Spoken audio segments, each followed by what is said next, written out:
청취자 여러분을 위한 오늘의 심층 분석에 오신 것을 환영합니다.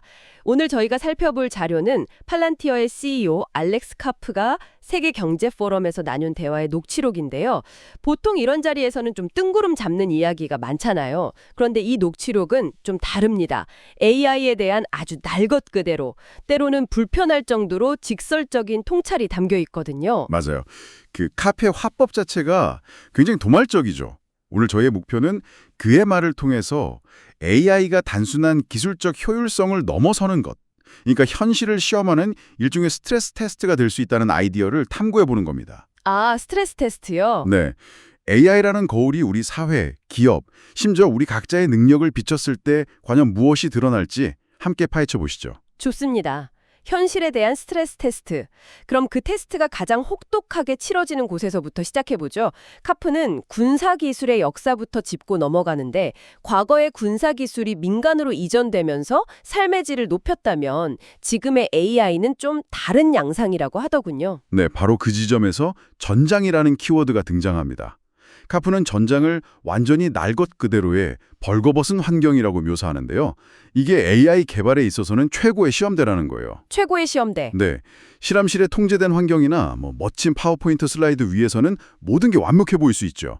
하지만 전장은 그 모든 가정이 무너지는 곳이거든요. 거칠고 더럽고 도덕적으로 회색지대인 곳이라는 표현이 아주 와닿네요. 네. 그럼 이게 구체적으로 어떤 의미일까요? 우크라이나나 사례를 보면 좀 더 명확해질 것 같은데요. 단순히 드론을 A 지점에서 B 지점으로 보내는 그런 문제가 아니라고요. 전혀 아니죠. 그건 정말 시작에 불과해요. 우선 전장에 흩어져 있는 모든 아군의 데이터를 실시간으로 동기화해야 합니다. 그래서 지금 드론을 어디로 보내는 게 최선인지 결정해야 하고요. 그리고 이 모든 통신은 적에게 감청당하지 않도록 완벽하게 암호화되어야 하고요. 잠시만요. 거기서부터 이미 머리가 복잡해지는데요. 그러니까 단순히 드론을 조종하는 게 아니라 전장 전체의 데이터를 통합하고 보호하는 거대한 정보전을 동시에 수행해야 한다는 거잖아요. 그렇죠. 그런데 카프는 거기서 한술 더 뜹니다. 훨씬 더 복잡한 시나리오를 제시하죠. 만약 적진에 있는 아군 첩보원, 예를 들어 적 장군을 보호해야 하는 상황이라면 어떨까요? 아, 그 사람을 공격 목표에서 제외해야 하지만 다른 아군에게 그가 첩보원이라는 사실을 알려서도 안 됩니다. AI가 이 모든 상황을 고려해서 마치 실수로 놓친 것처럼 보이게 만들어야 한다는 거예요. 와, 이건 기술 문제를 넘어서 거의 심리 게임, 체스 게임 같은데요. 여기에 러시아의 전자전파 방해 공격, 그러니까 재민 공격까지 더해지면 상황은 더 극단적이 되겠네요. 맞습니다. 처음엔 연결된 상태에서 드론을 보내는 문제였다면 이제는 통신이 완전히 끊긴 환경 속에서 드론 스스로 판단하고 임무를 수행해야 하는 완전히 다른 차원의 문제가 되는 겁니다. 그렇군요. 바로 그겁니다. 그리고 이 지점에서 카프가 서방 국가들이 가진 진짜 문제를 꼬집어요. 많은 나라의 군사기술 시스템에 상당한 구멍이 있다는 거죠. 구멍이요? 네. 이론상으로는 완벽했지만 실제 전장의 스트레스를 견디지 못하고 무너져 내리는 시스템들이라는 겁니다. 우크라이나는 사실상 백지 상태에서 시작했기 때문에 이런 레거시 시스템의 문제가 없었지만 다른 서방 국가들은 막상 전쟁이 터지고 나서야 자신들의 그 값비싼 시스템이 먹통이 된다는 걸 깨달을 위험이 있다는 경고죠. 그래서 여기서 AI의 첫 번째 역할은 화려한 신기능을 추가하는 게 아니라 바로 이 구멍을 메워서 기존 시스템이 실제로 작동하게 만드는 겁니다. 알겠습니다. 전장에서 AI가 거의 생존 필수품이라는 건 이해가 가는데 솔직히 저는 아직도 이게 병원이나 보험회사에 어떻게 적용될지 잘 상상이 안 가거든요. 너무 다른 세상 이야기 같잖아요. 그런데 카프는 이게 거의 1대1로 번역 가능하다고 했다고요. 그건 좀 과장 아닌가요? 저도 처음엔 그렇게 생각했어요. 하지만 그의 논리를 따라가 보면 꽤 설득력이 있습니다. 핵심은 이거예요. 전장은 우리에게 남들과 똑같아져서는 생존할 수 없다는 걸 가르쳐준다는 겁니다. 반면 대부분의 기업들은 시간이 지나면서 서로 비슷해지려는 경향이 있죠.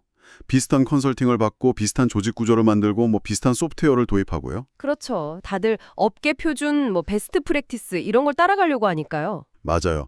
하지만 카프는 AI의 진짜 힘은 그런 표준화가 아니라고 봅니다. 오히려 한 회사가 수십 년간 쌓아온 고유의 노하우, 그가 부족의 지식이라고 부르는 것을 누구도 복제할 수 없는 독보적인 경쟁 우위로 바꿔주는 데 있다는 거죠. 부족의 지식? 네. 예를 들어 한 보험사의 베테랑 심사형 머릿속에만 있던 그 미묘한 판단 기준을 AI로 구현해서 회사 전체의 역량으로 만드는 겁니다. 아, 병원 사례를 들어보면 그 개념이 좀 더 명확해질 것 같네요. 대부분의 병원들이 환자 접수 지연이나 의료진 부족, 낮은 수익성 같은 비싼 문제들을 겪고 있잖아요. 네. 여기서 AI는 모든 병원에 똑같은 솔루션을 제공하는 게 아니에요. A병원이 심장질환에 특화되어 있고 B병원이 소아과에 강점이 있다면 각 병원의 그 부족의 지식에 맞춰서 환자 데이터를 처리하는 방식을 최적화하는 거죠. 아하. 그 결과 환자 정보를 처리하는 속도가 10배에서 15배 빨라지고 이건 단순히 시간을 아끼는 걸 넘어서 생명을 구하고 비용을 절감하는 효과로 이어진다는 겁니다. 그런데 여기서 카프가 아주 흥미로운 부수 효과를 언급했죠. 바로 시민의 자유를 강화한다는 점이었어요. 사실 이건 좀 의외인데요. 보통 AI라고 하면 감시나 통제를 떠올리기 마련인데 오히려 투명성을 높인다니 굉장히 역설적으로 들립니다. 아주 정확한 지적이에요. 카프의 주장은 이렇습니다. 온톨로지, 즉 데이터가 아주 잘 구조화된 프레임워크를 갖춘 AI 시스템을 사용하면 모든 결정 과정을 추적할 수 있다는 겁니다. 모든 과정을요? 네. 예를 들어 어떤 환자가 왜 우선적으로 치료받았는지, 그 결정이 순수하게 의학적 필요 때문이었는지 아니면 병원의 경제적 이익 때문이었는지를 명확하게 구분하고 기록할 수 있다는 거죠. 이건 잠재적인 차별을 막고 투명성을 비약적으로 높여서 결과적으로 시민의 권리를 보호하는 효과를 낳을 수 있다는 주장입니다. 와, 이건 단순한 효율성 개선을 넘어서는 이야기네요.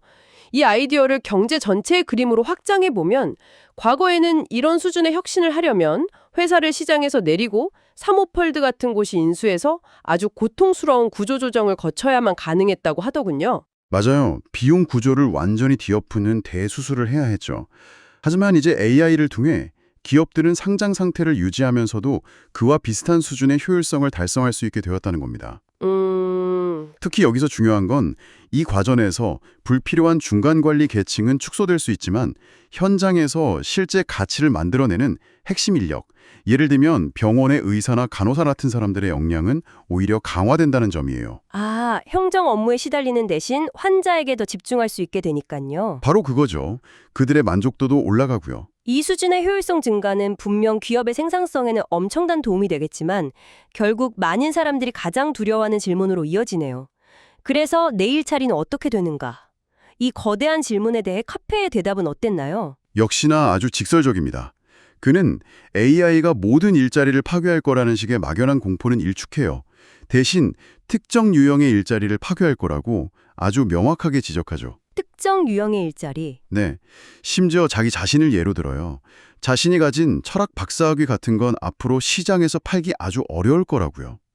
과거에도 쉽지 않았지만 앞으로는 훨씬 더 가치가 떨어질 거라고 냉정하게 말합니다. 흥미롭네요.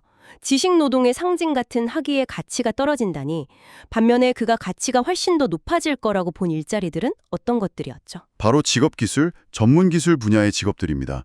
그 같은 예시가 정말 인상적인데요. 한 배터리 회사에서 일하는 고등학교 졸업생들이 AI 도구의 도움을 받아서 이전에는 일본의 숙련된 엔지니어들만 할 수 있었던 복잡한 업무를 수행하고 있다는 겁니다. 이제 그들은 회사에 없어서는 안 될 대체 불가능한 인재가 된 거죠. 또 다른 사례도 있었죠. 미군의 최첨단 표적 시스템인 메이븐 프로젝트를 책임지는 사람이 전문대학을 나온 전직 경찰관이라는 이야기요. 네, 카프는 그 사람이야말로 진정 대치 불가능하다고 평가합니다.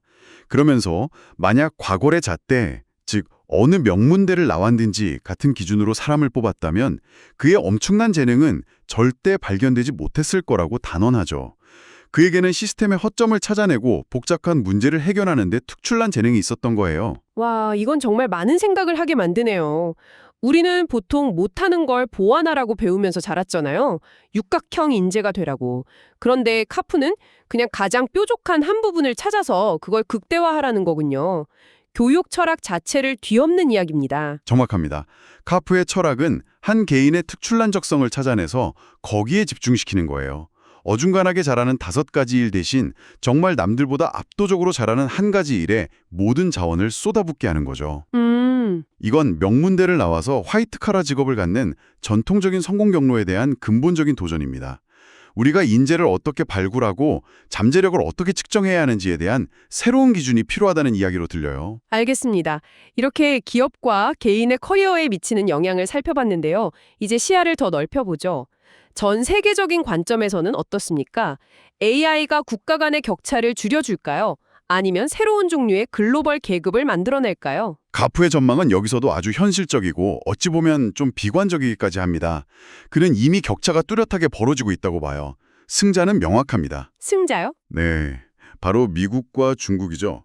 그는 이 두 나라가 AI를 실제로 대규모로 작동시키는 방식을 각기 다른 방식으로 이해하고 있다고 평가합니다. 그리고 이 격차는 대부분의 사람들이 생각하는 것보다 훨씬 더 빠르게 벌어질 거라고 예측해요. 반면 고전하는 쪽으로 유럽을 명확히 지목했죠. 왜 유럽이 그렇게 어렵다고 보는 걸까요? 규제 문제인가요? 아니면 문화적인 문제일까요? 둘 다 있겠지만 카프는 더 근본적인 문제를 지적합니다. 그는 유럽의 기술 도입 문제를 심각하고 매우 구조적인 문제라고 부르면서 이걸 해결하려는 정치적 리더십이 보이지 않는다고 깊이 우려해요. 누구 하나 나서서 우리에게 지금 심각한 문제가 있고 이걸 해결해야만 미래가 있다고 정직하게 말하는 리더가 없다는 거죠. 그렇군요. 개발도상국들에 대해서는 좀 전망이 엇갈렸던 것 같고요. 여기서 이 모든 현상을 설명하는 핵심 개념이 등장하죠. 바로 하중부하라는 개념입니다. 건축 용어 같은데요. 건물이 무게를 견디는지 시험하는 것처럼 AI가 사회의 약한 부분을 드러낸다는 뜻일까요? 정확해요. 바로 그겁니다. AI라는 기술이 사회와 조직 전체에 대한 거대한 스트레스 테스트 역할을 한다는 거죠.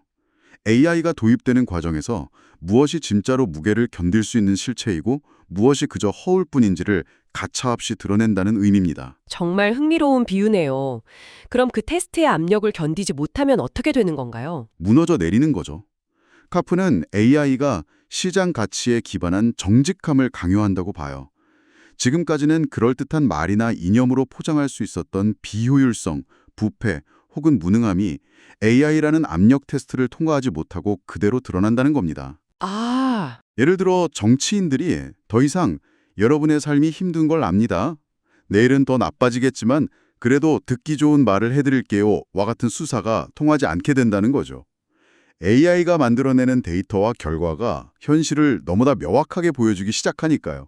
오늘의 논의를 정리해볼 시간이네요. 알렉스 카프의 시각을 따라가 보니 AI의 진정한 가치는 전장이라는 극한의 시험대에서 증명되고 여기서 얻은 원칙은 비즈니스 현장에 거의 그대로 적용될 수 있다는 걸 알 수 있었습니다. 더 나아가 AI는 어떤 기술이 가치 있고 어떤 인재가 필요한지에 대한 우리 사회의 기준 자체를 바꾸고 있고요. 맞습니다. 청취자 여러분이 곱씹어 볼 만한 마지막 생각을 던져드리면서 마무리하고 싶습니다. 오늘 이야기의 핵심 비유는 AI가 현실에 대한 스트레스 테스트라는 것, 즉 무엇이 하중을 견딜 수 있는지를 드러낸다는 것이었죠. 네. 이 아이디어를 국가나 기업이 아닌 우리 자신에게 한번 적용해보면 어떨까요? 만약 이 시장 가치에 기반한 정직함이라는 스트레스 테스트가 내 기술과 지식에 가해진다면 과연 무엇을 드러낼까요?